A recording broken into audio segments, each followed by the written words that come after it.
Straight ലൈനിലേക്ക് സ്വാഗതം. മനുഷ്യത്വമുള്ള ആരും വിഷമിക്കും. ഒരു കൊച്ചു മാൻ കിടന്ന് ഉറങ്ങണമായിട്ട് തോന്നുന്നു. കുട്ടികളെ കൊലയ്ക്ക് കൊടുത്തതിന് ശേഷം ആരും ഇവിടെ വൈദ്യുതി ഉപയോഗിക്കേണ്ട ഒരു കാര്യമില്ല. ഒരു വിട്ടുവീഴ്ചയില്ലാതെ നടപടിയായിരിക്കും വരാൻ.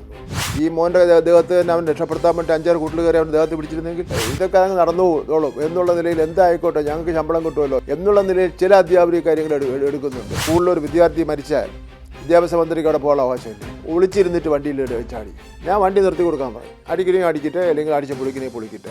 ഓരോ സംഘടനയുടെ ആഗ്രഹത്തിനനുസരിച്ചൊന്നും സ്കൂളിൻ്റെ ടൈം ടേബിളും സ്കൂളിൻ്റെ പരീക്ഷാ സമയം ഒന്നും മാറ്റാനും ഒന്നും പറ്റില്ല. രാജ്ഭവൻ എന്ന് പറയുന്നത് ഇന്ന് RSSൻ്റെ പ്രധാനപ്പെട്ട ലീഡേഴ്സിൻ്റെ ഒത്തുകൂടുന്ന ഒരു കേന്ദ്രമായി മാറിയിരിക്കുക. സംസ്ഥാന മന്ത്രിസഭയിലെ ഏറ്റവും മികച്ച മന്ത്രിമാരിൽ ഒരാളും സംസ്ഥാന പൊതുവിദ്യാഭ്യാസ വകുപ്പ് മന്ത്രിയുമായ ശ്രീ വി ശിവൻകുട്ടിയാണ് നമ്മുടെ ഇന്നത്തെ അതിഥി. നമസ്കാരം മന്ത്രി ശ്രീ വി ശിവൻ. നമസ്കാരം. ഇപ്പം നമ്മൾക്കെല്ലാം വളരെ ദുഃഖമുണ്ടാക്കിയ ഒരു സംഭവമാണ് കഴിഞ്ഞ ദിവസം തേവലക്കരയിൽ അരങ്ങേറിയത്. ഇപ്പം വിദ്യാഭ്യാസ മന്ത്രി എന്നുള്ള നിലയിൽ കുട്ടികൾ പോലും മിനിസ്റ്റർക്ക് കത്തുകൾ അയക്കാറുണ്ട്. അവരെ ഒരു അപ്പൂപ്പൻ എന്നൊക്കെ പറഞ്ഞ് അവർ വളരെ ഒരു സ്നേഹപരമായിട്ടുള്ള ഒരു അടുപ്പം. എന്നിട്ട് ഈ മിഥുൻ്റെ മരണം അറിഞ്ഞ് അവിടെ എത്തിയപ്പോൾ മന്ത്രി വളരെ വികാരാധീനനായ നമ്മൾ തന്നെ കേരളമതി തന്നെ പ്രസിദ്ധീകരിച്ച ചിത്രത്തിൽ ആ ഒരു ഇതിലേക്ക് കുട്ടി ഇങ്ങനെ ചേർത്ത് പിടിക്കുന്നത്. ഞാനാല് രാജേഷ് പോയാലും അതൊരു മനുഷ്യത്വമുള്ള ആരും വിഷമിക്കും. ഒരു കൊച്ചു മാൻ കിടന്ന് ഉറങ്ങണമായിട്ട് തോന്നുന്നുണ്ട്. ഉറക്കം അതിൽ ആ കുടുംബത്തിൻ്റെ വലിയ പ്രതീക്ഷയായി മാറേണ്ടത് മിടുക്കനാണ്, അല്ലെങ്കിൽ ചാടി കയറില്ലല്ലോ. അപ്പോൾ അതിൽ പിന്നെ അവനെ വേറെ എൻ്റെ എന്തെങ്കിലും അപകടം വരുമെന്ന് അതൊന്നും നോക്കിയില്ലല്ലോ. അവനെ പറഞ്ഞ് ഞാൻ എടുത്തുതരാം എന്ന് പറഞ്ഞ് പിന്നെ കയറി. അപ്പോൾ അതിൽ നല്ലൊരു മിടുക്കനെയാണ് നഷ്ടപ്പെട്ടത്. എനിക്ക് തോന്നുന്നു അവൻ്റെ കുറേ പടങ്ങളുണ്ട് അവിടെ വരച്ച് വെച്ചിരിക്കുന്നു. അവന് NCCയിൽ ചേരണമെന്ന് ആഗ്രഹം ഉണ്ടായിരുന്നു, പിന്നെ സ്പോർട്സിൽ ചേരണമെന്ന് ആഗ്രഹം ഉണ്ടായിരുന്നു. അങ്ങനെ കുറേ ആഗ്രഹങ്ങളൊക്കെ തന്നെ ഉണ്ടായിരുന്നു. ആരുടെയും ഹൃദയഭേദകമായിട്ടുള്ള ഒരു ഇതാണ് ഉള്ളത്. ഈ മകൻ സ്മാർട്ട് മകനാണ്. കുട്ടികൾ സാധാരണ ക്രിക്കറ്റും ഫുട്ബോളും ഇതേപോലുള്ള ഒന്നുമില്ലെങ്കിൽ ചെരുപ്പെടുത്ത് അങ്ങോട്ടും ഇങ്ങോട്ടും എറിഞ്ഞു ഒക്കെ ഉള്ള കളിയൊക്കെ അതൊക്കെ അവരെ ഭാഗമാണ്. അതൊക്കെ ആകുമ്പോഴല്ലേ കുട്ടിയാവുള്ളൂ. സ്റ്റുഡൻ്റ് ആകുമ്പോൾ അതൊക്കെ ആകുമ്പോഴാവുള്ളൂ. അല്ലാതെ ഊമയെ പോലെ ഉറക്കം നോക്കിയിരുന്നാൽ ശരിയാവില്ലല്ലോ. എങ്ങനെയോ ഒരു കുട്ടിയുടെ ചെരുപ്പ് അങ്ങ് ഇതിൻ്റെ മുകളിൽ പോയി. അതൊരു തട്ടുപോലെ കിടക്കുന്ന സ്ഥലമാണ്. പോയപ്പോൾ ഇവൻ്റെ ഒരു സ്മാർട്ട് കൊണ്ടാണല്ലോ ഇവൻ കയറാൻ വേണ്ടി തയ്യാറായത്. കയറണമെങ്കിലും കസേരയിട്ടേ കയറാൻ പറ്റുള്ളൂ. കസേരല്ല, മേശയിട്ടേ കയറാൻ പറ്റുള്ളൂ. മേശയിട്ട് കയറി ഞാൻ എടുത്തു തരാമെന്ന് പറഞ്ഞിട്ട് ആ ചെരുപ്പിനെ എടുത്തപ്പോൾ സ്ലിപ്പ് ചെയ്തപ്പോൾ ഇതൊരു കയറിയൊക്കെ പിടിച്ചു. പിന്നെ ഇല്ലല്ലോ. അപ്പം ഒന്നിത് പിന്നെ രാവിലെ പിന്നെ സാധാരണഗതിയിൽ അധ്യാപകർ രാവിലെ ഡ്യൂട്ടി ഉണ്ടാവും. നമ്മളതൊന്ന് മറച്ചു വെച്ചിട്ട് കാര്യമൊന്നുമില്ല. പബ്ലിക്കും കൂടെ ചർച്ച ചെയ്യേണ്ട വിഷയങ്ങളാണ്. അധ്യാപകർ വരണം രാവിലെ.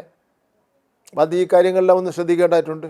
പൊതുവിദ്യാഭ്യാസ വകുപ്പ് നോക്കിക്കഴിഞ്ഞാൽ ഏറ്റവും മികച്ച പ്രവർത്തനമാണ്, വളരെ പ്രശംസനീയമായ പ്രവർത്തനമാണ് നടന്നു വരുന്നത്. പക്ഷേ ചില സുരക്ഷാ വീഴ്ചകൾ വീണ്ടും ഒരു വെല്ലുവിളി സൃഷ്ടിക്കുകയാണ്. ശരിയാണ്. നമുക്ക് കേരളത്തിൽ 14,000-ഓളം വരുന്ന വിദ്യാലയങ്ങളുണ്ട്, എയ്ഡഡ് അൺഎയ്ഡഡ് വിദ്യാലയങ്ങൾ. കഴിഞ്ഞ 4 വർഷക്കാലവും ഞാൻ മന്ത്രിയെ വന്നതിന് ശേഷം ഇത് വലിയൊരു ക്യാൻവാസായിട്ട് കിടക്കുകയല്ലേ. ഈ സ്കൂൾ തുറക്കുമ്പോൾ ഒരു സുരക്ഷാ വീഴ്ചയും ഉണ്ടാകാൻ പാടില്ല എന്നതിൻ്റെ അടിസ്ഥാനത്തിൽ വളരെ ശ്രദ്ധാപൂർവമുള്ള നടപടികൾ സ്വീകരിച്ചിരുന്നു. അതിൽ ഉദ്യോഗ തലത്തിലുള്ള യോഗം, പ്രിൻസിപ്പൽ തലത്തിലുള്ള യോഗം, HM തലത്തിലുള്ള യോഗം, അങ്ങനെയുള്ള നിരവധി യോഗങ്ങൾ ചേർന്നിരുന്നു.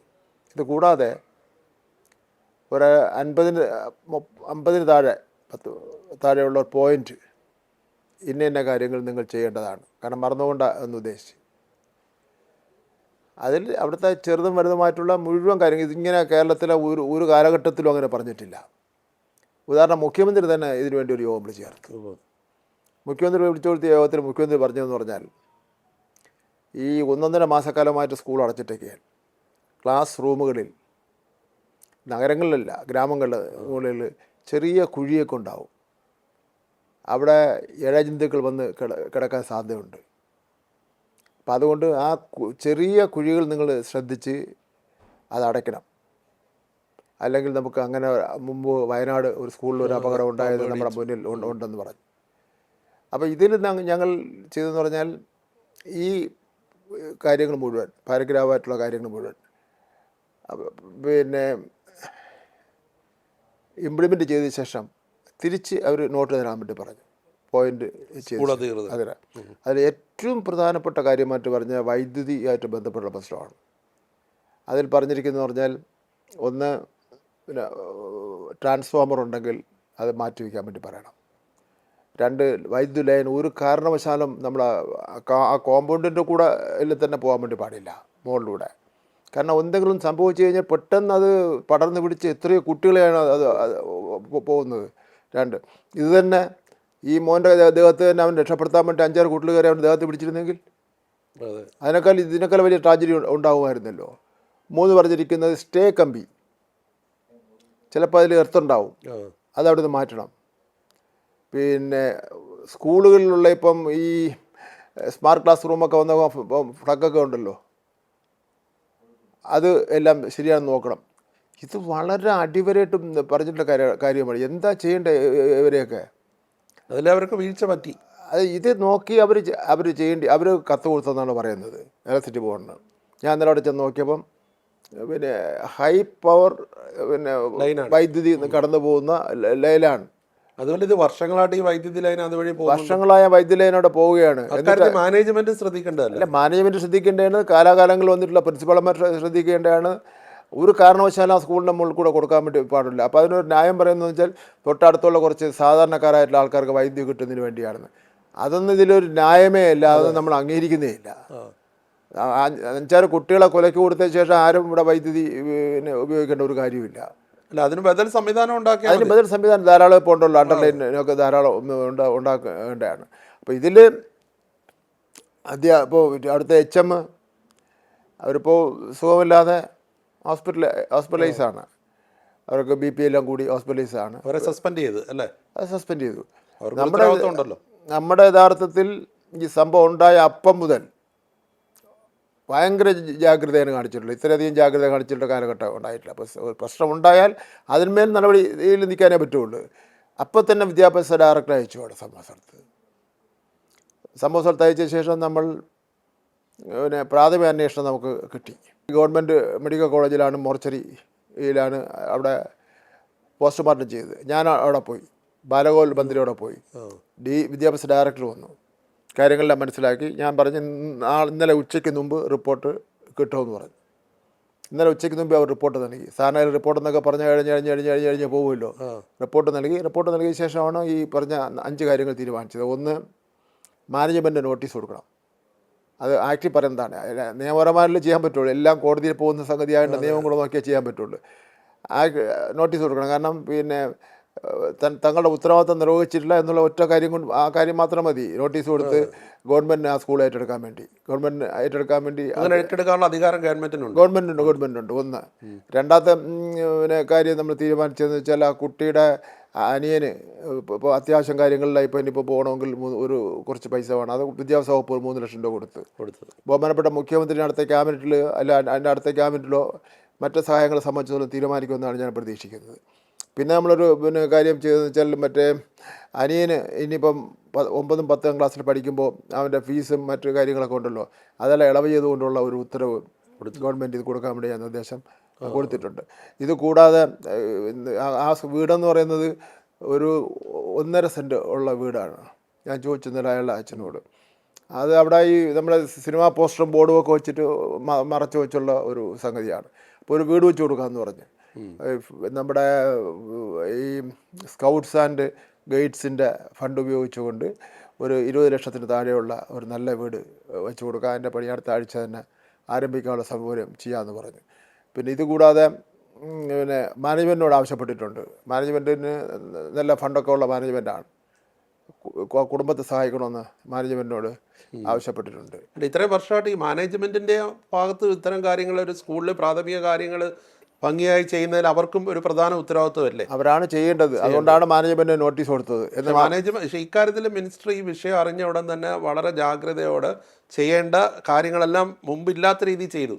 പക്ഷേ ഇനിയിപ്പോൾ ഈ മാനേജ്മെൻറ്റിനെ കുറിച്ചൊക്കെ ചില മാധ്യമങ്ങളിൽ വന്ന വാർത്ത അവർക്ക് ഇടതുപക്ഷ ആഭിമുഖ്യമുള്ളവരാണ്, അന്നേരം ഇനി ഇതെല്ലാം അതിൽ നിന്ന് പിന്നിലോട്ട് പോകും, അതോ ഉറച്ചു നിൽക്കുമോ? അല്ല, അതിപ്പോൾ ഇത്തിരി നടപടി തന്നെ അതിന് തെളിവല്ലേ? ബഹുമാനപ്പെട്ട മുഖ്യമന്ത്രി പറഞ്ഞിട്ടുണ്ട്. മുഖ്യമന്ത്രിയാണല്ലോ ഇതിലൊരു അവസാന തീരുമാനം എടുക്കേണ്ടത്. ഇതിലൊന്നും ഒരു നിറത്തിൻ്റെയും പിന്നെ സ്വാധീനിക്കേണ്ട കാര്യമില്ല. ഇല്ല. ന്യായമായും മനുഷ്യത്വപരമായും ഉള്ള കാര്യങ്ങൾ നിയമാനുസരണം ചെയ്യുക. അതിലൊന്ന് വേറെ ഒരു നിലപാടും സ്വീകരിക്കേണ്ട കാര്യമില്ല. അത് മാനേജ്മെൻറ്റിൻ്റെ പേരിൽ ഡയറക്റ്റ് നടപടി എടുക്കാൻ വേണ്ടി പറ്റില്ലല്ലോ. ഒരു നോട്ടീസ് കൊടുത്തവരുടെ വിശീർണം ചോദിക്കണമല്ലോ, എന്താ കാര്യം സംബന്ധിച്ചിടത്തോളം. അതിനുശേഷമുള്ള നടപടി സ്വീകരിക്കാൻ വേണ്ടി പറ്റുള്ളൂ. അപ്പോൾ പിന്നെ എന്ന് മാത്രമല്ല, പിന്നെ ഈ വൈദ്യുതി ബോർഡിൻ്റെ ഭാഗത്ത് വീഴ്ച പറ്റിയെന്ന് അതിൻ്റെ വകുപ്പ് മന്ത്രി തന്നെ പറഞ്ഞു. അതും അദ്ദേഹം അന്വേഷിക്കുന്നുണ്ട്. അവരുടെ റിപ്പോർട്ട് പൂർണ്ണമായി കിട്ടിയില്ല എന്ന് പറയുന്നു. യഥാർത്ഥത്തിൽ ഈ പിന്നെ നമ്മൾ ഇത്തരം ഓരോ പ്രശ്നങ്ങളുണ്ടാകുന്ന അവസരത്തിൽ മന്ത്രിമാർ മാത്രം മന്ത്രിസഭ ഒരു രാഷ്ട്രീയ ലക്ഷ്യം വെച്ചുകൊണ്ട് മന്ത്രിസഭയും മന്ത്രിമാരെയും മാത്രം കുറ്റപ്പെടുത്തിക്കൊണ്ട് നമ്മൾ ജനങ്ങൾ രംഗത്തിറങ്ങിയാൽ മാത്രം പോരാ. ഓരോ ഇപ്പോൾ ഇലക്ട്രിസിറ്റി ബോർഡിന് ഒരു പ്രദേശത്ത് ഒരു ഓഫീസുണ്ട്. അവിടെ ഉണ്ടാകുന്ന പ്രശ്നത്തിന് അവിടുത്തെ ജനങ്ങൾക്ക് എന്താ ഇടപെടാൻ പ്രശ്നം? അവിടുത്തെ തദ്ദേശഭരണ സ്ഥാപനങ്ങളിലെ മെമ്പർമാർക്കും കൗൺസിലർമാർക്കും ഒക്കെ തന്നെ അവർക്ക് ഇടപെടാനുള്ള അവകാശമുണ്ടല്ലോ. അല്ല, ഫിറ്റ്നസ് സർട്ടിഫിക്കറ്റ് കൊടുക്കുന്നതിൽ പഞ്ചായത്തിനാണ് അതിന് റോളുള്ളത്. അതുകൊണ്ടാണ് ഞാൻ പഞ്ചായത്ത് മന്ത്രിയെ ഇവർ അറിയിക്കുമെന്ന് പറഞ്ഞത്. രണ്ടാമത്തെ കാര്യം എന്ന് പറഞ്ഞാൽ ഈ പിന്നെ ജനങ്ങൾ, അവിടുത്തെ പ്രാദേശിക ജനങ്ങളും പി ടി എ പുനഃസംഘടിപ്പിക്കാൻ വേണ്ടി ഞാൻ പറഞ്ഞിട്ടുണ്ട്. അപ്പോൾ പി ടി എക്കൊക്കെ ഇതിനൊരു റോളുണ്ടല്ലോ. അപ്പോൾ ഈ ഉത്തരവാദിത്വം ഒന്നും വഹിക്കാതെ വെറുതെ ഇങ്ങനെ പ്രസംഗിച്ചുകൊണ്ട് നടക്കുന്ന രീതിയുണ്ട്. പ്രതിപക്ഷം ഇപ്പം വലിയൊരു സമരമായിട്ട് ഇതിനെ മാറ്റിയെടുത്തല്ലോ. അത് രാഷ്ട്രീയപരമായിട്ട് ഒരു സമരമായിട്ട് മാറ്റിയെടുത്ത കേരളത്തിലെ ജനങ്ങൾക്കറിയില്ലേ ഇങ്ങനെ ഒരു പ്രശ്നം ഉണ്ടായി. അതെന്താ പിന്നെ ഞങ്ങളാരെങ്കിലും അതിന് പ്രത്യേകിച്ച് നേരിട്ടൊരു ഉത്തരവാദിയാണ്. ഞങ്ങൾ ആ പ്രശ്നം ഉണ്ടായ ശേഷം ഒരു നിമിഷം പോലും താമസിച്ചിട്ടില്ല കാര്യങ്ങൾ കൈകാര്യം ചെയ്യുന്ന കാര്യത്തിൽ. അവർ ആരെങ്കിലും പിന്നെ ഒരു സഹായം ചെയ്യുമെന്ന് പറഞ്ഞിട്ടില്ലല്ലോ. ആകെ അവർ ചെയ്തിരിക്കുന്നത് മന്ത്രിമാരെ തടയുന്ന ഒരു സംഗതിയാണ്. ഞാൻ ചോദിച്ചിട്ടെ, ഒരു പിന്നെ സ്കൂളിലൊരു വിദ്യാർത്ഥി മരിച്ചാൽ വിദ്യാഭ്യാസ മന്ത്രിക്ക് അവിടെ പോകാനുള്ള അവകാശമില്ലേ? അവിടുത്തെ പിന്നെ പ്രതിപക്ഷ നേതാവിനവിടെ പോകാനുള്ള അവകാശമില്ലേ? പ്രതിപക്ഷ ഉപനേതാവിന് അവിടെ പോകാനുള്ള അവകാശമില്ലേ? ആര് വിചാരിച്ചാൽ 10 പേരൊക്കെ പിന്നെ തയ്യാറാക്കി നിർത്തി വണ്ടിയിൽ മുമ്പ് എടുത്ത് ചടിക്കാൻ പറ്റില്ല. അതൊന്നും ഒരു നല്ല സംസ്കാരമൊന്നുമില്ല. അപ്പോൾ ഞാൻ ഇന്നലെ പോയപ്പോൾ തന്നെ, ഞാനും ബാലഗോപാലുമായിട്ട് അവിടെ പോയപ്പോൾ തന്നെ ഇടതുപക്ഷ പ്രവർത്തകരായിട്ടുള്ള നല്ലൊരു നമ്പർ ഉണ്ടാവും, സ്വാഭാവികമായിട്ടുണ്ടാവുമല്ലോ. അത് കഴിഞ്ഞ ശേഷം ഞങ്ങൾ പുറത്തിറങ്ങി പോയപ്പോൾ ആ റോഡിൻ്റെ ഒരു 8-10 സ്ഥലങ്ങളിൽ നിന്നുകൊണ്ട് ഒരു ചെറിയ ഗ്രൂപ്പുകളായിട്ട് നിന്നുകൊണ്ട് വണ്ടിക്ക് പുറത്തെടുത്ത് ചാടുക. അബദ്ധത്തിനാണെങ്കിൽ എന്തെങ്കിലും സംഭവിച്ചാൽ ഇന്നലെ ഒരു സംഭവം വളരെ സീരിയസ് ആയിരുന്നു. എന്തെങ്കിലും സംഭവിക്കുമെന്നാണ് ഞാൻ പ്രതീക്ഷിച്ചത്. വണ്ടിക്ക് മുന്നിൽ ചാടി എൻ്റെ ഡ്രൈവറുടെ ഒരു കഴിവ് കൊണ്ട് മാത്രം രക്ഷപ്പെട്ടതാണ്. തദ്ദേശ തെരഞ്ഞെടുപ്പ് അടുത്ത് വരുന്നതുകൊണ്ട് കുറച്ച് രാഷ്ട്രീയമായിട്ടുള്ള എനിക്ക് തോന്നുന്നു ഈ സംഭവത്തിൽ ഒരു രക്തസാക്ഷ്യം സൃഷ്ടിക്കുന്നതിന് വേണ്ടിയുള്ള പരിശ്രമത്തിലാണ്. മന്ത്രിമാരുടെ വണ്ടി തട്ടി ഒരാൾ മരിച്ചു കഴിഞ്ഞാൽ അതൊരു വികാരമായി പിന്നെ മാറുള്ളൂ. ഞാൻ പറയുന്നത് ഒരു പിന്നെ ഞാനൊക്കെ എടുക്കുന്ന സമീപനം ഞാനുമൊക്കെ പൊതുപ്രവർത്തനത്തിൽ നിന്ന് നിൽക്കുകയും ഒക്കെ ചെയ്തിട്ടുള്ള ആളാണല്ലോ. ഈ മന്ത്രി ആയ ശേഷം ആൾക്കാർ കൂടി നിന്ന് എന്തെങ്കിലും പ്രതിഷേധം നടത്തണമെങ്കിൽ ആ വഴി പോവില്ല, വേറെ വഴിയാണ് പോകുന്നത്. പക്ഷേ ഇപ്പോൾ ഈ രാജ്ഭവനിലുണ്ടായ സംഭവം കഴിഞ്ഞ ശേഷം ഞാനിങ്ങനെ വരികയായിരുന്നു. വഴുതക്കാട് നമ്മളെ ട്രിവാൻഡ്രം ക്ലബിൻ്റെ അവിടെ നിന്ന് പോലീസ് അപ്പുറം നിൽക്കൊണ്ട് ഒരു 5-6 പേർ ഉണ്ടായിരുന്നു. ഒളിച്ചിരുന്നിട്ട് വണ്ടിയിൽ ചാടി. ഞാൻ വണ്ടി നിർത്തി കൊടുക്കാൻ പറഞ്ഞു. അടിക്കണമെങ്കിൽ അടിക്കട്ടെ, അല്ലെങ്കിൽ അടിച്ച പൊളിക്കട്ടെ. നമുക്ക് സമരമാവാം, പക്ഷേ ഈ മരണവുമായി ബന്ധപ്പെട്ട് മരണത്തെ രാഷ്ട്രീയവൽക്കരിച്ച് മരണത്തിൻ്റെ വസ്തുതകൾ മനസ്സിലാക്കി മാത്രമല്ല നമുക്ക് കാര്യങ്ങൾ ചെയ്യാൻ വേണ്ടി പറ്റുള്ളൂ. അതിപ്പോൾ മിനിസ്റ്റർ പറഞ്ഞു, ഇപ്പോൾ സ്കൂൾ തുറക്കുന്നതിന് മുമ്പ് തന്നെ ബന്ധപ്പെട്ട എല്ലാ വകുപ്പുകളുടെയും യോഗം ചേർന്നു, സ്വീകരിക്കേണ്ട നടപടികളെക്കുറിച്ചുള്ള നിർദ്ദേശം കൊടുത്തു. എന്നിട്ടും വീഴ്ച വരുത്തുന്ന ചില സംഭവങ്ങൾ വരുന്നു. അക്കാര്യത്തിൽ ഇനി തുടർന്ന് എന്തായിരിക്കും സ്വീകരിക്കുന്നത്? തുടർന്ന് ഒരു വിട്ടുവീഴ്ചയില്ലാത്ത നടപടിയായിരിക്കും വരാൻ പോകുന്നത്. ഞങ്ങളെ സംബന്ധിച്ചാലും ഒരു കുട്ടിയുടെ ജീവനാണ് ഗവൺമെൻറ്റിനെ സംബന്ധിച്ചാലും വലുത്. ഒരു കുട്ടിക്ക് എന്തെങ്കിലും സംഭവിക്കുക എന്ന് പറഞ്ഞാൽ അത് ഞങ്ങൾക്ക് സഹിക്കാൻ വേണ്ടി പറ്റില്ല. അത് പിന്നെ ബന്ധപ്പെട്ട ചുമതലയുള്ള ആൾക്കാരുടെ വീഴ്ച കൊണ്ട് സംഭവിച്ചു കഴിഞ്ഞാൽ ആ ചുമതലയുള്ള ആൾക്കാർ ആ സ്ഥാനത്തിരിക്കാൻ യോഗ്യത ഇല്ല എന്നർത്ഥം. അക്കാര്യത്തിൽ ഒരു മുഖം നോക്കാത്ത നടപടി ഉണ്ടാവും. മുഖം നോക്കാൻ നടപടി ഉണ്ടാവുന്ന കാര്യത്തിൽ ഒരു തർക്കവും വേണ്ട. ഇപ്പം ലോക്സഭ പ്രതിപക്ഷ നേതാവ് കൂടിയായ ശ്രീ രാഹുൽ ഗാന്ധി കഴിഞ്ഞ ദിവസം തിരുവനന്തപുരത്ത് വന്നിട്ട് നടത്തിയ പ്രസ്താവന സുരക്ഷാ ഓഡിറ്റ് നടത്തുന്നതിനെക്കുറിച്ച് അദ്ദേഹവും നേരത്തെ ഒരു നിവേദനം പോലെ പറഞ്ഞിരുന്നു എന്ന് പറയുന്നുണ്ട്. സുരക്ഷാ ഓഡിറ്റ് ഫലപ്രദമായി നടപ്പിലാക്കാൻ, അല്ലെങ്കിൽ ഇപ്പം നടപ്പിലാക്കിയതിലുള്ള പോരായ്മകൾ തിരുത്താൻ ഇനി എന്താണ് ചെയ്യാൻ പോകുന്നത്? ഇന്നലെ തന്നെ അടിയന്തരമായി വിദ്യാഭ്യാസ ഡെപ്യൂട്ടി ഡയറക്ടർമാരുടെയും AEമാരുടെയും DOമാരുടെയും ബന്ധപ്പെട്ട ഉദ്യോഗസ്ഥന്മാരുടെ യോഗം വിദ്യാഭ്യാസ ഡയറക്ടറെ വിളിച്ചു കൂട്ടാൻ വേണ്ടി നിർദ്ദേശം കൊടുത്ത് വിളിച്ചു കൂട്ടുകയും ചെയ്ത് പ്രാഥമികമായി ഒരു സന്ദർശനം ബന്ധപ്പെട്ട ഉദ്യോഗസ്ഥന്മാർ എല്ലാ സ്കൂളുകളിലും നടത്താൻ വേണ്ടി നിർദ്ദേശം കൊടുത്തു കഴിഞ്ഞു. അതുപോലെ ഈ നേരത്തെ CM സൂചിപ്പിച്ച പോലെ ഈ ഇപ്പോൾ കഴിഞ്ഞ 2 ദിവസങ്ങളിൽ 2 സ്കൂളുകളിൽ 2 ജില്ലകളിൽ, കണ്ണൂരിലും എനിക്ക് തോന്നുന്നു തൃശ്ശൂരുമാണത്, പാമ്പും കുഞ്ഞുങ്ങളെ കണ്ടെത്തി. കുട്ടികൾ അബദ്ധത്തിൽ കണ്ണൂരിൽ പാമ്പും കുഞ്ഞുങ്ങളുമായിട്ട് കളിച്ചു എന്നൊക്കെയുള്ള വാർത്തകളും വരുന്നുണ്ട്. അത് കുറച്ചൊക്കെ ശരിയാണ്. ഞാൻ പറഞ്ഞില്ലേ, ഇത് 4000 സ്കൂളും ഇപ്പോൾ ഇത്രയും വലിയ ഇപ്പം ക്ലാസ്സും ഒക്കെ ഉണ്ടല്ലോ. ഇപ്പോൾ ഈ പഴയ ഘട്ടങ്ങളുള്ള സ്ഥലത്താണ് ഇപ്പോൾ ഇത് പ്രശ്നം. പുതിയ ഘട്ടങ്ങളുള്ള സ്ഥലത്ത് പ്രശ്നമല്ല. മുഴുവൻ സ്ഥലങ്ങൾ പുതിയ ഘട്ടം ആയിട്ടില്ലല്ലോ.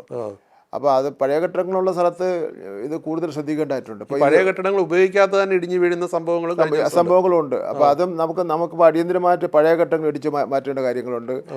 പിന്നെ പഴയ ഘട്ടങ്ങൾ ഇടിച്ചു മാറ്റി സാധനങ്ങൾ അവിടെ ഡംപ് ചെയ്ത് വെക്കുന്ന അവിടെ നിന്ന് എടുത്ത് മാറ്റേണ്ടതായിട്ടുണ്ട്. അതേപോലെ തന്നെ പിന്നെ ഈ ഇഴജന്തുക്കളും ശല്യമൊന്നും ഇല്ലാതിരിക്കാൻ വേണ്ടി നോക്കേണ്ടതായിട്ടുണ്ട്. ഏതെങ്കിലും പിന്നെ കെട്ടിടങ്ങൾ അപകട സൂചകമായി നിൽക്കണമെങ്കിൽ അത് നോക്കേണ്ടതായിട്ടുണ്ട്. ഇപ്പോൾ കഴിഞ്ഞ ദിവസം കാസർഗോഡ് ഒരു പിന്നെ മരം വീണ് ഒരു കുട്ടി മരിച്ച ദിവസം പോകേണ്ടതല്ല. അപ്പോൾ അങ്ങനെ നിൽക്കുന്ന മരങ്ങളെ വെട്ടി മാറ്റേണ്ടതായിട്ടുണ്ട്.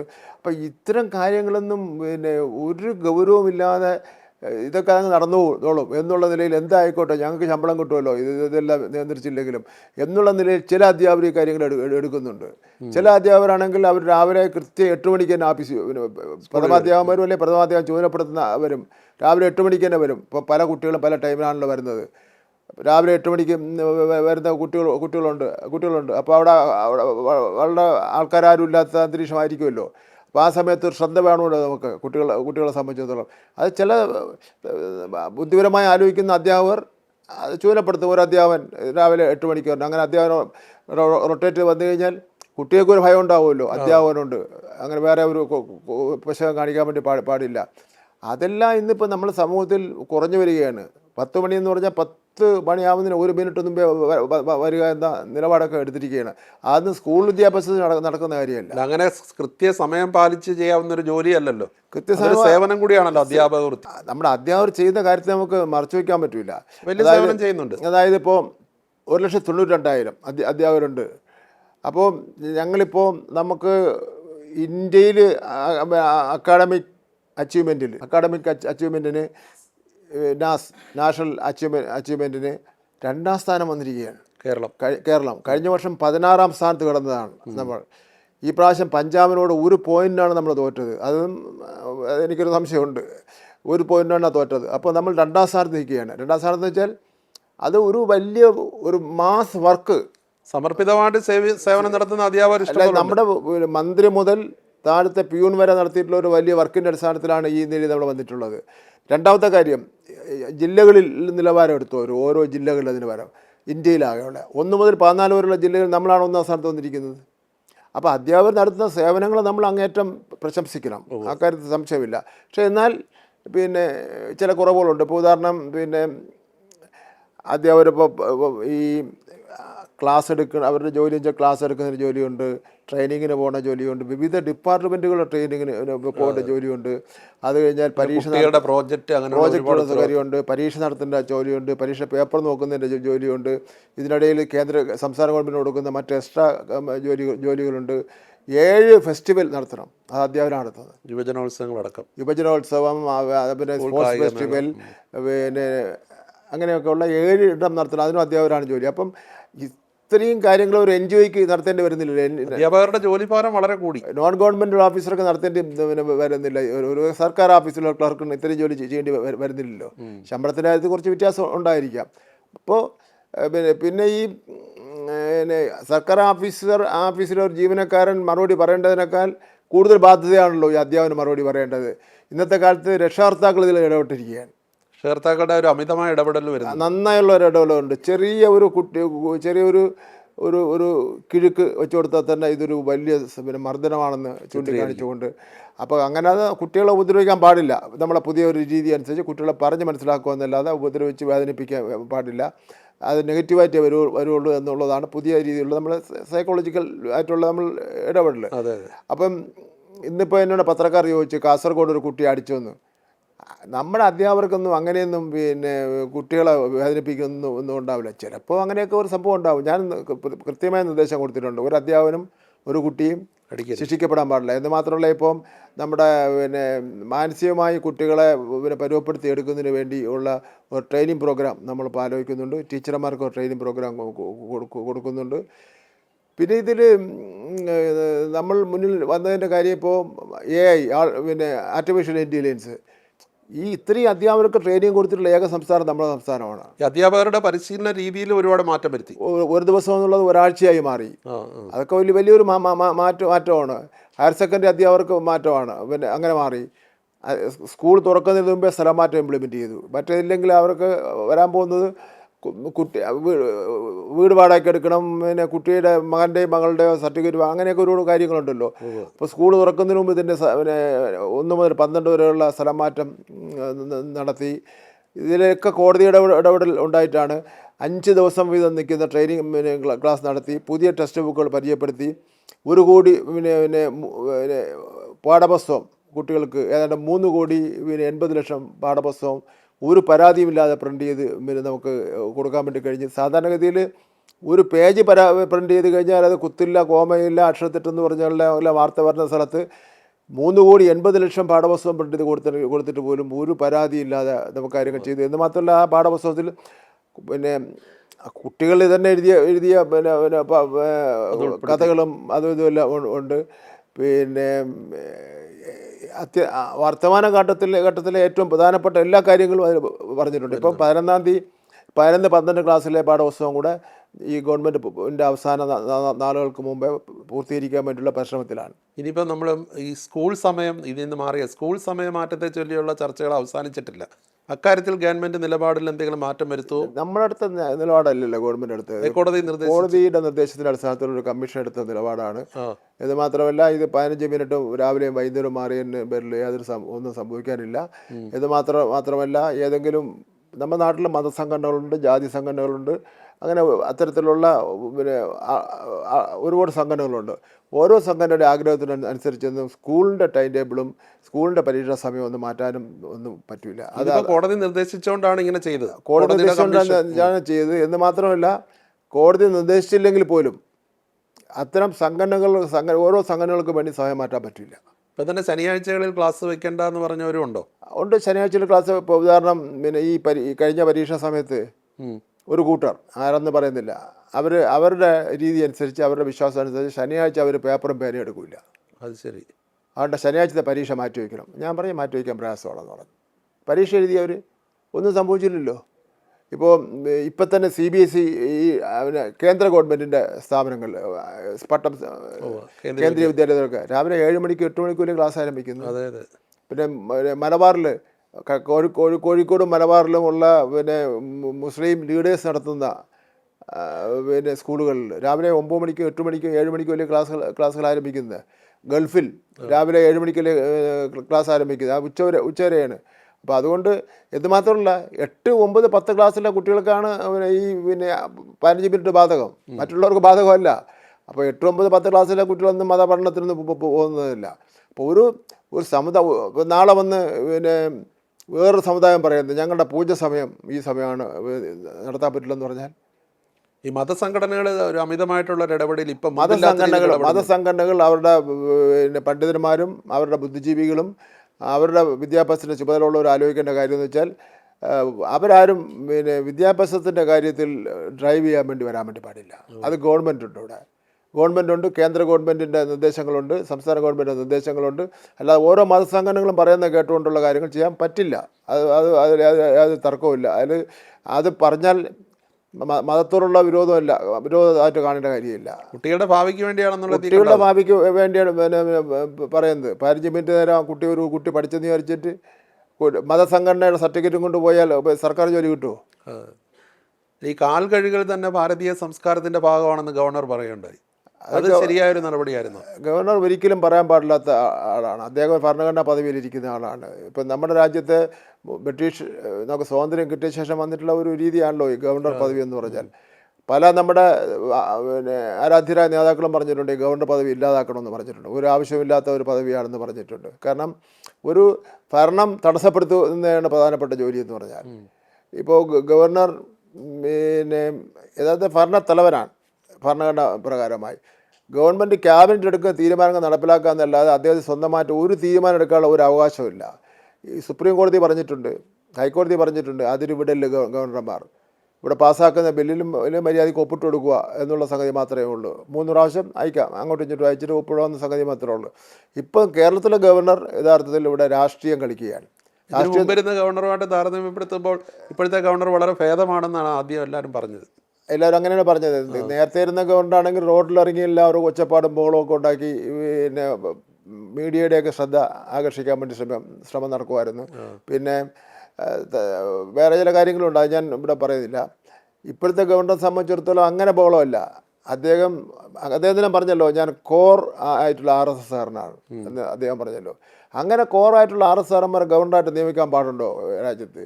സ്വതന്ത്രമായി ചിന്തിക്കുന്ന, സംസ്കാരമുള്ള, വിദ്യാസമ്പന്നനും പ്രായോഗികമായ കാര്യങ്ങൾ ചിന്തിക്കുന്ന പക്വതയുള്ള ആൾക്കാരല്ലേ നിയമിക്കാൻ പാടുള്ളൂ. അപ്പോൾ ഇവിടെ എന്താ, നമ്മുടെ രാജ്യത്തിൻ്റെ അതിർത്തിയെ പോലും വെല്ലുവിളിക്കുക, രാജ്യത്തിൻ്റെ പിന്നെ മറ്റ് രാജ്യത്തിന് അംഗീകരിക്കപ്പെട്ടുള്ള ചിഹ്നങ്ങളെ വെല്ലുവിളിക്കുക. അദ്ദേഹത്തിൻ്റെ സംഗതി ഇവിടെ അദ്ദേഹത്തിൻ്റെ കാലാവധിക്ക് മുമ്പ് ഒരു പിന്നെ RSSന് നല്ല മുൻതൂക്കമുള്ള ഒരു സംസ്ഥാനമാക്കി മാറ്റുക എന്നുള്ളതാണ്. അത് അദ്ദേഹം നടക്കാൻ പോകുന്നില്ല. എന്ന് മാത്രമല്ല, ഇന്നിപ്പോൾ ഞാനൊരു ആക്ഷേപം തന്നെ ഉന്നയിക്കുക, രാജ്ഭവൻ എന്ന് പറയുന്നത് ഇന്ന് RSSൻ്റെ പ്രധാനപ്പെട്ട ലീഡേഴ്സിൻ്റെ ഒത്തുകൂടുന്ന ഒരു കേന്ദ്രമായി മാറിയിരിക്കുകയാണ്. ഇത് വല്ല ഗൗരവമുള്ള ആക്ഷേപമാണ്. അങ്ങനെ ആ രീതിയിലേക്ക് മാറ്റി, ആ രീതിയിലേക്ക് മാറ്റിയിരിക്കുകയാണ്. അതൊരിക്കലും നടക്കാൻ പാടില്ലാത്തതാണ്. ഒരിക്കലും നടക്കാൻ പാടില്ലാത്തതാണ്. നിങ്ങൾക്കൊക്കെ അറിയാവുന്ന തിരുവനന്തപുരത്തെ 2-3 പത്രക്കാർ തന്നെയാണ് അവിടെ കൂടിയിരുന്ന് അദ്ദേഹത്തിന് ഈ കാര്യങ്ങൾ കൊടുക്കുന്നത്. ഇത് മാത്രമല്ല, രണ്ടാമത് ഈ ഒരു പ്രശ്നം ഉണ്ടായല്ലോ, ഗവർണർ വന്ന പിന്നെ ഈ പിന്നെ യൂണിവേഴ്സിറ്റി സെനറ്റ് ഹാളിൽ നടന്ന പത്മനാഭ സ്വാമിയുടെ പേരിലുള്ള ഒരു സാംസ്കാരിക സംഘടന നടത്തിയത്. ഞാൻ അങ്ങനെ ഉണ്ടായിരിക്കാം, പക്ഷേ ആക്റ്റീവ് ഒന്നുമില്ല, ഞാൻ ഇതുവരെ കേട്ടിട്ടില്ല സജീവമായിട്ട്. യഥാർത്ഥത്തിൽ അദ്ദേഹം അന്ന് അങ്ങനെ ഒരു പ്രോഗ്രാം എല്ലാവർക്കും മനസ്സിലായില്ല, അദ്ദേഹം പറഞ്ഞിട്ട് സംഘടിപ്പിച്ച പ്രോഗ്രാമാണെന്ന്. അങ്ങനെ ഒരു പ്രോഗ്രാം സംഘടിപ്പിച്ചിട്ടില്ലേ വീണ്ടും ലാത്തി ചാർജും പോലും. അതിനെക്കുറിച്ചൊരു മറുവാദം കൊണ്ട് ഒരു സംഘടന വാടകയ്ക്കെടുത്ത് നടത്തിയ പരിപാടിയിൽ അവർക്ക് ഇഷ്ടമുള്ള ചിത്രം വെച്ചുകൂടെ എന്നുള്ളൊരു ചോദ്യമാണ്. അത് ശരി തന്നെയാണ്. അവർ അത് വലിയ വിവാദമാക്കി മാറ്റി ഈ രീതിയിൽ വഷളാക്കേണ്ടതുണ്ടായിരുന്നു എന്നും ചോദ്യം. ഇല്ല, അത് ശരി തന്നെയാണ്. സ്വകാര്യമായിട്ടുള്ള ഒരു സ്ഥാപനത്തിന് അവർക്ക് നടത്താൻ വേണ്ടി അധികാരമുണ്ട്, അവകാശമുണ്ട്. അവിടെ ചെന്ന് നമ്മൾ ബോളം ഉണ്ടാക്കാൻ പാടില്ല. പക്ഷേ ഒരു സംഘർഷം ഉണ്ടാവാൻ കഴിയുന്ന ഒരു വിഷയം ഇങ്ങനെ കത്തി നിൽക്കുകയില്ലേ, ആ വിഷയത്തിന് ഒരു തുടർ സപ്പോർട്ട് ഒഴിവാക്കാൻ നോക്കണമായിരുന്നു. അത് നോക്കണമായിരുന്നു. പക്ഷേ ഈ ഭാരതാംബ വിവാദവും VC ഗവൺമെന്റ് ഗവർണർ പോരൊക്കെ ഭാവി വിദ്യാർത്ഥികൾക്കല്ലേ ദോഷം? എല്ലാ വിദ്യാർത്ഥികൾക്കും ദോഷം ചെയ്യണം. നമ്മുടെ ഇപ്പോൾ കേരളത്തിൽ അവസാനിപ്പിക്കുകയല്ലേ വേണ്ടത്? ഉന്നത വിദ്യാഭ്യാസ രംഗത്താണെങ്കിൽ യൂണിവേഴ്സിറ്റി കോളേജായിരുന്നാലും എല്ലാവരും വിമർശിക്കുന്ന കോളേജാണല്ലോ. കേരളത്തിലെ ഉന്നത വിദ്യാഭ്യാസ രംഗത്തിന് ഒരുപാട് മാർക്കാണ് കിട്ടിയിരിക്കുന്നത്, ഒരുപാട് ഗ്രേഡാണ് കിട്ടിയിരിക്കുന്നത്, ഒരുപാട് പിന്നെ ദേശീയ അടിസ്ഥാനത്തിലുള്ള അവാർഡാണ് കിട്ടിയിരിക്കുന്നത്. അത് മോശമായതുകൊണ്ടാണ് വിദേശ വിദ്യാർത്ഥികളിൽ നിന്ന് ഇപ്പോൾ ഏറ്റവും കൂടുതൽ വന്ന് പഠിക്കുന്ന സംസ്ഥാനമായി കേരളം മാറിയിരിക്കുന്നു. ഈ അവസരത്തിലൊരു ശാന്തമായ അന്തരീക്ഷം ഉണ്ടാക്കുന്നത് വളരെ അത്യാവശ്യമാണ്. അതിൽ എന്ത് വിട്ടുവീഴ്ച ചെയ്ത് കഴിഞ്ഞാലും ചർച്ച ചെയ്ത് അത് അവസാനിപ്പിക്കേണ്ട. എല്ലാവരും അതിനൊപ്പം നിൽക്കണം. എല്ലാവരും അതിനൊപ്പം നിൽക്കേണ്ടതായിട്ടുണ്ട്. വൈസ് ചാൻസലറൊന്നും ഞാൻ രാഷ്ട്രീയം കളിക്കാനൊന്നും പാടില്ല.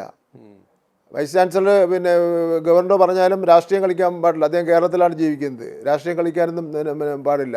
അദ്ദേഹം കൂടെ ബഹുമാനപ്പെട്ട ഗവർണറെ ഉപദേശിച്ച് കാര്യങ്ങൾ നേരെ നടത്തിക്കൊണ്ട് പോകേണ്ട. അപ്പോൾ വൈസ് ചാൻസലർ ഇപ്പോഴത്തെ ലൈൻ എന്ന് പറഞ്ഞാൽ കേരള യൂണിവേഴ്സിറ്റി വൈസ് ചാൻസലർ കാര്യമാണ് ഞാൻ പറയുന്നത്. എന്താ സംഭവിച്ചോട്ടെ, സർവകലാശാലയ്ക്ക് എന്ത് സംഭവിച്ചാലും എനിക്കൊരു ചുക്കുമില്ല എന്നുള്ള ഒരു സമീപനമാണ് അദ്ദേഹം സ്വീകരിച്ചിരിക്കുന്നത്. അല്ലാതെ ഈ പ്രശ്നം തീർക്കണം, പിന്നെ നമുക്ക് ചർച്ചയിലൂടെ ആണ് പ്രശ്നങ്ങൾക്ക് പരിഹാരം കാണേണ്ടത്, അല്ലാതെ അനന്തമായി നീട്ടിക്കൊണ്ട് പോവുകയല്ല ചെയ്തത്. ആയിരക്കണക്കിന് വരുന്ന വിദ്യാർത്ഥികളുടെ ഭാവിയാണ്, അവരുടെ ജീവിതമാണ്, അവരുടെ ജോലിയുടെ പ്രശ്നമാണ്. ഉന്നത വിദ്യാഭ്യാസ മന്ത്രിയുടെ ഇടപെടലിനെ തുടർന്ന് സമവായത്തിനുള്ള ഒരു ശ്രമം നടക്കുന്നുണ്ട്. അത് വിജയിച്ചു വരട്ടെ എന്ന് നമുക്ക് പിന്നെ ചിന്തിക്കാം. കൂടുതലുള്ള മെനു പരിഷ്കരിച്ച് ബിരിയാണി, ചിക്കൻ എന്നൊക്കെ പറഞ്ഞു വിദ്യാഭ്യാസ വകുപ്പിനെ പരിഷ്കരിച്ചു. അത് പക്ഷേ നടപ്പിലാക്കുന്ന കാര്യത്തിൽ സ്കൂൾ അധ്യാപകർ വല്ലാതെ വലയുന്നുണ്ട്. തദ്ദേശ സ്വയംഭരണ സ്ഥാപനങ്ങളെ ഇടപെടിക്കുമെന്നൊക്കെ മന്ത്രി പറഞ്ഞെങ്കിലും പക്ഷേ അതൊക്കെ ഫലപ്രദമായി നടക്കുന്നുണ്ട്. പക്ഷെ ഞാൻ പോയ സ്കൂളിലൊക്കെ നമ്മൾ മനസ്സിലാക്കേണ്ടത് ഈ എല്ലാ പ്രാവശ്യവും അവർക്ക് കടവാളെന്ന് പറയും. അങ്ങനെ നമുക്ക് ഈ ടോട്ടലിലുള്ള പിന്നെ ഫുഡ് പ്രിപ്പറേഷൻ ആയതുകൊണ്ട് അങ്ങനെ ഒരു ബാധ്യതയൊന്നും വരുന്നില്ല. നമ്മൾ പറഞ്ഞ മെനു എല്ലാ സ്ഥലത്തും ഇംപ്ലിമെൻറ്റ് ചെയ്ത് കഴിഞ്ഞു. പക്ഷെ അതിനുള്ള സാമ്പത്തിക സ്ഥിതി സ്കൂളിൽ പല സ്കൂളുകളിലും ഇല്ലയെന്ന് പറയുന്നു. ചില അപൂർവ സ്കൂളിലെ കാര്യം മാത്രമേ ഉള്ളൂ. ബാക്കി എല്ലാ സ്ഥലങ്ങളിലും ഇപ്പോൾ ഇവരെല്ലാം ചെയ്തുകൊണ്ടിരിക്കുന്നത് നമ്മളൊക്കെ നമ്മളെ വീട്ടിൽ ചെയ്തുകൊണ്ടിരിക്കുന്ന പോലെ തന്നെ തൊട്ട് അടുത്തുള്ള പലോചന കടയിൽ നിന്ന് സാധനങ്ങൾ കട വാങ്ങും. അവസാനം ഹെഡ് മാസ്റ്ററുടെ കയ്യിൽ നിന്ന് തന്നെ അല്ലേ നമ്മൾ കൊടുക്കുകയാണ്. അങ്ങനെ ഹെഡ് മാസ്റ്റർമാരുടെ കയ്യിൽ നിന്ന് കാശ് ചെലവഴിച്ചു എന്നുള്ള സംഗതി എല്ലാ കണക്ക് എൻ്റെ തരട്ടെ. ഏതെങ്കിലും ഹെഡ് മാസ്റ്റർമാർക്ക് പിന്നെ താങ്ങാനാവാത്ത ഒരു വന്നിട്ടുണ്ടെങ്കിൽ അത് ഗവൺമെൻറ് കൊടുക്കാം. അത് ഗവൺമെൻറ് കൊടുക്കാം. അല്ല, ഇത് തദ്ദേശ സ്ഥാപനങ്ങളുടെ സഹകരണം കൂടെ തേടുന്നില്ലേ ഇത്തരം കാര്യം? തദ്ദേശ സഹകരണം തേടുന്നുണ്ട്, അവിടുത്തെ സ്പോൺസർഷിപ്പുള്ള ആൾക്കാരെ തേടുന്നുണ്ട്. നമ്മൾ മനസ്സിലാക്കേണ്ട ഈ പിന്നെ എറണാകുളം ജില്ലയിലെ ചില മണ്ഡലങ്ങളിൽ, ഇടുക്കി ജില്ല പരിപൂർണം, അവിടെയെല്ലാം നമ്മൾ ഒരു ഗവൺമെൻറ്റിൻ്റെ ഒരു നിർദ്ദേശമില്ലാതെ ബ്രേക്ക്ഫാസ്റ്റ് ജനങ്ങൾ തയ്യാറാക്കി കൊടുക്കുന്നുണ്ട്. അപ്പോൾ ഇത് ആൾക്കാരെല്ലാം സഹകരണങ്ങൾ എടുക്കുന്നുണ്ട്. പിന്നെ ചില ഇതിൽ സ്റ്റേറ്റ്മെൻറ്റ് നടത്തിക്കൊണ്ടിരിക്കുന്നതെല്ലാം പ്രതിപക്ഷ സംഘടനകളാണ്.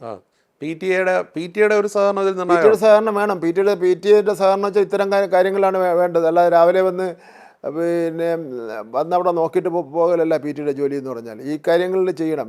കാര്യങ്ങൾ ചെയ്യാത്ത പി ടികൾ അവരുടെ ഡ്യൂട്ടി നിർവഹിക്കുന്നില്ല എന്നർത്ഥം. അങ്ങനെയുള്ള പി ടി എന്നും നമുക്ക് ആവശ്യമില്ല.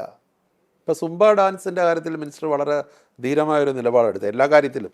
അത് ഇപ്പോൾ ഏറെക്കുറെ വിവാദം കെട്ടടങ്ങിയെന്ന് തോന്നുന്നു അല്ലേ?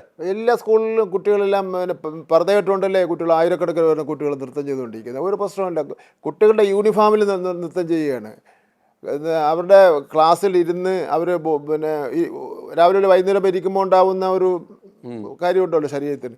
അവർ രാവിലെ വൈകുന്നേരം വരെ അവിടെ ഇരുന്ന ശേഷം പുറത്തിറങ്ങി ഒരു 15-20 മിനിറ്റ് അവരുടെ ശാസ്ത്രീയമായി പാട്ടെന്ന് പറയുമ്പോൾ ബോറടിക്കില്ലല്ലോ. അതിന് ഭയങ്കര വ്യത്യാസം എന്നാണ് പറഞ്ഞ മെൻ്റലി ആൻഡ് ശാരീരികമായി ഒക്കെ തന്നെ ഭയങ്കര വ്യത്യാസം എന്നാണ് പറഞ്ഞത്. അപ്പോൾ അത്തരം കാര്യങ്ങൾ എന്തിനാണ് എതിർക്കാൻ വേണ്ടി പോകുന്നത്? ആൺകുട്ടികളും പെൺകുട്ടികളുള്ള സ്കൂള് അതിനെന്തിനാണ് എതിർക്കാൻ വേണ്ടി പോകുന്നത്? ഞാൻ വന്നു വെച്ചാൽ 70ഓളം വരുന്ന സ്കൂളുകൾക്ക് മിക്സഡ് സ്കൂളായിട്ട് കൊടുത്ത് യൂണിഫോം തീരുമാനിച്ചിരിക്കുന്നത് അതാത് സ്കൂളുകളിൽ തീരുമാനിക്കാൻ പറഞ്ഞു. സ്കൂളിലെ പി ടിയും എന്തിനാണ് യൂണിഫോമിന് നമ്മൾ എതിർക്കാൻ വേണ്ടി പോകുന്നത്? ആ കുട്ടികൾക്ക് ഇഷ്ടമുള്ള യൂണിഫോം ഇട്ടോട്ടെ. പിന്നെ അപ്പം ഒരു ചടങ്ങ് നടക്കുന്നു, അവിടെ ആൺകുട്ടികളും പെൺകുട്ടികളും ഉണ്ട്. ഒരു കയർ എടുത്ത് നടുക്ക് കെട്ടുക, എന്നിട്ട് ആൺകുട്ടികൾ അപ്പുറത്ത് പെൺകുട്ടികൾ ഇപ്പുറത്ത്. അതിൻ്റെ ആവശ്യം എന്താണെന്ന് എനിക്ക് മനസ്സിലായി. കേരളത്തിൻ്റെ ഒരു സംസ്കാരം ഉണ്ടല്ലോ, എല്ലാം വളരെ ലിബറലായിട്ട്. കേരളത്തിൻ്റെ ആ സംസ്കാരത്തിലെ കേരളത്തിൻ്റെ ആ ലിബറലായിട്ടുള്ള സംസ്കാരത്തെ തിരിച്ച് പിന്നെ പഴയകാല ചാതുർവർണ്ണ്യ വ്യവസ്ഥതയ്ക്ക് എന്ന് പറഞ്ഞു, അല്ലെങ്കിൽ എന്താ പറയുക, ഒരു ചിന്തയിലേക്ക് കൊണ്ടുപോകാൻ വേണ്ടിയുള്ള അങ്ങനെ ഒരിക്കലും പാടില്ല. നമ്മൾ ഇവിടെ കേരളത്തിൽ ഹിന്ദുവായിരുന്നാലും ക്രിസ്ത്യാനി ആയിരുന്നാലും മുസൽമാനായിരുന്നാലും ഓണമുണ്ട്, റംസാനുണ്ട്, ക്രിസ്മസ് ഉണ്ട്, എല്ലാം ഒരേ രൂപത്തിൽ തന്നെ ആഘോഷിക്കുന്ന കാര്യമാണുള്ളത്. ഇപ്പോൾ ആറ്റുകാൽ ക്ഷേത്രത്തിൻ്റെ ഉത്സവം 20 ലക്ഷം സ്ത്രീകൾ പങ്കെടുക്കുന്നതാണ്. അതിന് ചുറ്റുമുള്ളത് നല്ലൊരു ശതമാനം മുസ്ലിം വീടുകളുണ്ട്. അവരെല്ലാം തുറന്നു കൊടുക്കുകയാണ് ഉത്സവം പൊങ്കാലിട്ടതിന് വേണ്ടി. ഭീമാവള്ളി ഉത്സവത്തിൽ പങ്കെടുക്കുന്നത് ആരൊക്കെയാണ്? ഹിന്ദുക്കളല്ലേ. വെട്ടുകാട് പള്ളിയിൽ ചെന്ന് നോക്കൂ നിങ്ങൾ, അവിടെ ചെന്ന് പ്രാർത്ഥന ഇരിക്കുന്നത് നല്ലൊരു ശതമാനം ഹിന്ദുക്കളാണ്. അത്തരം കാര്യങ്ങൾ ഈ ചില പിന്നെ ഈ ആധ്യാത്മിക സംഘടനകളുടെ നിലനിൽപ്പിന് വേണ്ടി പിന്നെ ഇതൊരു ഉപകരണമാക്കി മാറ്റാൻ വേണ്ടി പാടില്ല. ഇപ്പോൾ ഈ മിനിമം മാർക്ക് സമ്പ്രദായം അത് ഗുണം ചെയ്യുമെന്നാണോ കരുതുന്നത്? വളരെ ഗുണം ചെയ്തു. കാര്യം എന്ന് വെച്ചാൽ 8ാം ക്ലാസ്സിൽ ഇപ്പോൾ നടപ്പിലാക്കി. 8ാം ക്ലാസ് നടപ്പിലാക്കിയപ്പോൾ 80,000 കുട്ടികൾ പുറകോട്ട് പോയി. ആ 80,000 കുട്ടികൾക്ക് ഒരു 3 ആഴ്ചത്തെ ക്ലാസ് കൊടുത്ത് വീണ്ടും പരീക്ഷ എഴുതി. വീണ്ടും കുറച്ച് കുട്ടികൾ പുറകോട്ട് പോയി. അതിലൊക്കെ അധ്യാപകർ വലിയൊരു പങ്കുണ്ട്. വീണ്ടും അവർ പരീക്ഷ എഴുതി. അങ്ങനെ എല്ലാ കുട്ടികളെയും കയറ്റി വിട്ടു. ഇനിയിപ്പോൾ 8, 9, 7, 8, 9, 10 6, 7, 8, 9, 10 ക്ലാസ്സുകളത്തെ ഈ വർഷം നടപ്പിലാക്കുന്നത്. കുട്ടികളുടെ നിലവാരം അങ്ങ് മാറുകയാണ്.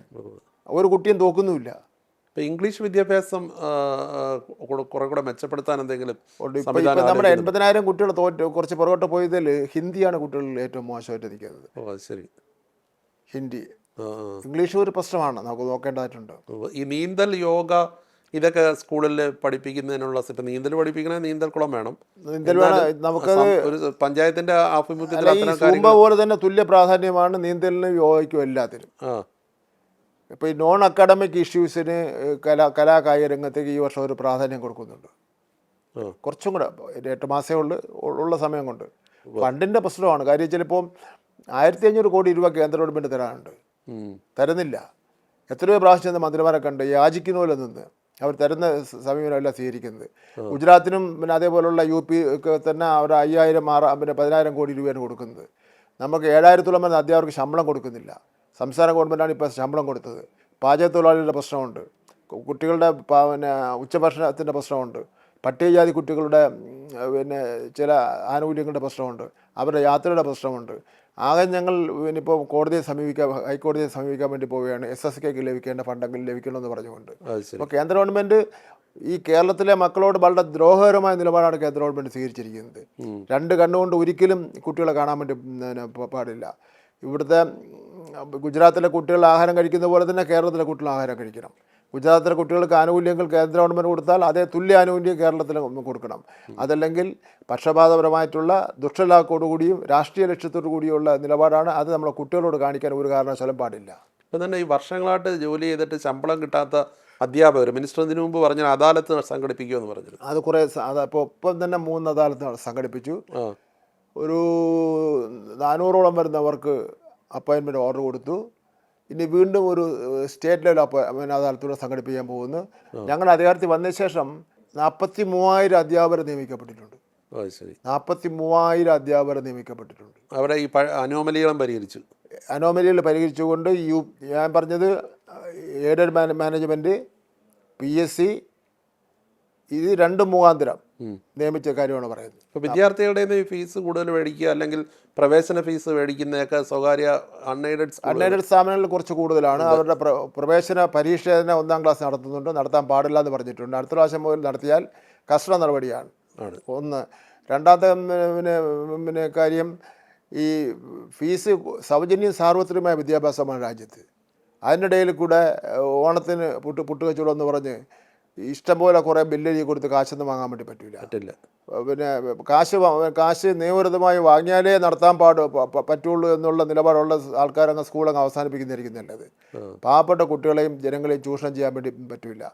ഇത് വിദ്യാഭ്യാസ കച്ചവടം എന്ന് പറഞ്ഞാൽ പിന്നെ ഒരു വ്യവസായമാക്കി കാണേണ്ട ഒരു കാര്യമില്ല.